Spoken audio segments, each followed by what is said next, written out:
ஆண்டவராகிய இயேசு கிறிஸ்துவின் நாமத்தில் காலை வாழ்த்துக்கள். இன்றைய மன்னா, பேதுரு எழுந்து அவர்களை நோக்கி, சகோதரரே, நீங்கள் அறிந்திருக்கிறபடி புறஜாதியார் என்னுடைய வாயினாலே சுவிசேஷ வசனத்தை கேட்டு விசுவாசிக்கும்படி தேவன் அநேக நாட்களுக்கு முன்பே உங்களில் ஒருவனாகிய என்னை தெரிந்து கொண்டார். அப்போஸ்தலர் 15:7. பேதுரு தான் ஏந்திரிச்சு எல்லாரையும் பார்த்து சொல்கிறார். என்னன்னா, அங்கே ஒரு தர்க்கம் உண்டானது. என்ன தர்க்கம்னும் போது, சிலர் பரிசேய சமயத்தாரில் விசுவாசிகளான சிலர் எழுந்து என்ன சொல்கிறாங்க, அவர்களை விருத்த சேதனம் பண்ணுகிறதும் மோசேயின் நியாயப்பிரமாணத்தை கை கொள்ளுகிறதும் அவர்களுக்கு கற்பிக்க வேண்டியது அவசியம்னு சொல்கிறாங்க. அப்போஸ்தலரும் மூப்பரும் இந்த காரியத்தை குறித்து ஆலோசனை பண்ணும்படி கூறுறாங்க. இப்படியா அவங்களுக்குள்ள விருத்த சேதனம் பண்ணுறதா, மோசே நியாயப்பிரமாணத்தை இது பண்ணுறதா அப்படின்னு சொல்லிட்டு அவங்களுக்குள்ள ஒரு தர்க்கம் உண்டான போது பேதுரு எழுந்து என்ன சொல்கிறான், சகோதரே, நீங்கள் அறிந்திருக்கிறபடி புறஜாதியார் என்னுடைய வாயினாலே சுவிசேஷ வசனத்தை கேட்டு விசுவாசிக்கும்படி தேவன் அநேக நாட்களுக்கு முன்னே உங்களில் ஒருவனாகிய என்னை தெரிந்து கொண்டார் சொல்கிறான். இதெல்லாம் வேணாப்பா, அதெல்லாம் விடுங்க. என்னோட வாயின் வார்த்தைகளை கேட்டு, வாயினாலே எந்த வார்த்தை? சுவிசேஷ வசனங்களை கேட்டு விசுவாசந்தான். விசுவாசத்தினால நீதிமான் பிழைப்பான். இந்த விசுவாசத்தினாலே தான் நீங்கள் ஆண்டவருடைய பிள்ளைகளாக இருக்கணுன்றதுக்காக தான் நீங்கள் விசுவாசிக்கும்படி தேவன் அநேக நாட்களுக்கு முன்னே உங்களில் ஒருவனாகிய என்னை தெரிந்து கொண்டான்னு சொல்கிறான். அடுத்த வசனம் சொல்லுது, இருதயங்களை அறிந்திருக்கிற தேவன் நமக்கு பரிசுத்த ஆவியை தந்தருளினது போல அவர்களுக்கும் தந்தருளி அவர்களை குறித்து சாட்சி கொடுத்தார். விசுவாசத்தினாலே அவர்கள் இருதயங்களை அவர் சுத்தமாக்கி நமக்கும் அவர்களுக்கும் யாதொரு வித்தியாசம் இராதபடிக்கு செய்தார் அப்படின்னு சொல்கிறார். பாருங்க, இப்படி இருக்க நம்முடைய பிதாக்களாலும் நம்மாலும் சுமக்கக்கூடாதிருந்த நுகத்தடியை சீஷர் கழுத்தின் மேல் சுமத்துவதனால் நீங்கள் தேவனை சோதிப்பானேன் அப்படின்னு அவங்கள பார்த்து சொல்கிறார். நீங்கள் இதெல்லாம் இல்லை, உங்களுக்கு இருதயத்தில் பரிசுத்த ஆவியான உங்களுக்கு உதவி செய்து தந்தருளி அவர்களை குறித்து சாட்சி கொடுத்தார். யாரை? தேவன் நமக்கு பரிசுத்த ஆவியை தந்தருளினது போல அவர்களுக்கும் தந்தருளி அவர்களை குறித்து சாட்சி கொடுப்பாரு.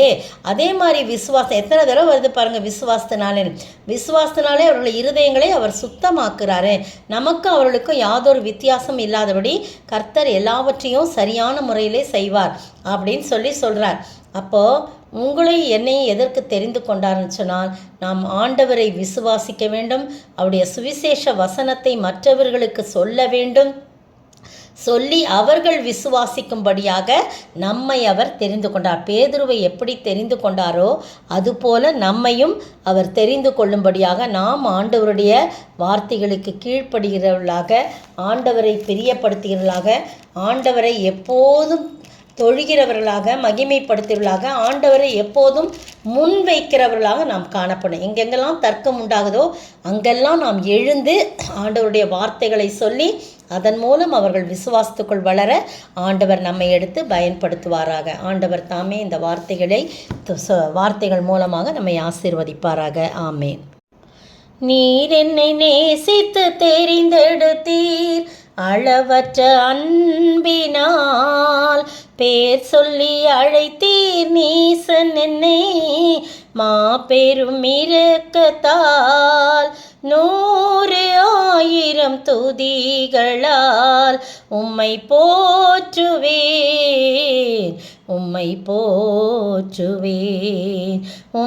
அன்பு எத்தனை பெரியது, என் நாவு விவரிக்க அறியது.